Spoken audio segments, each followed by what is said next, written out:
حاسس انك مش عارف توصل لمستوى الاحتراف في التصميم؟ خلي عندك المهارات دي هتفرق معاك 180 درجة. رقم 1، التفكير الإبداعي. التصميم مش بس ألوان وشكل حلو، لازم تطلع فكرة كرياتيف وتكون مميزة. رقم 2، إتقان الأدوات وسرعة استخدامها. سواء أنت بتستخدم فوتوشوب أو إنديزاين أو إليستريتور، أيا كان البرنامج اللي أنت بتستخدمه لازم تكون متقن الأدوات وتستخدمها بسرعة. كل ما أنت تكون سريع فيهم كل ما أنت هتكون محترف أكتر. رقم 3، الإحساس بالهوية البصرية. إزاي؟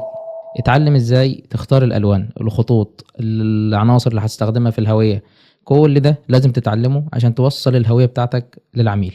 رقم 4، لازم تتعلم مهارة التواصل مع العملاء وفهم دماغ العميل. التصميم مش بس شطارة، الشطارة في الحتة دي انك تفهم دماغ العميل هي عاوزة ايه وتحوله لفكرة ابداعية من عندك. رقم 5، إدارة الوقت. لما تعرف تنجز شغلك بسرعة او تطلع افكار حلوة وبسرعة، انت كده سعرك هيزيد والطلب عليك هيزيد. لو انت حابب تطور نفسك او عاوز تعرف اكتر، تابعني عشان تشوف اللي جاي.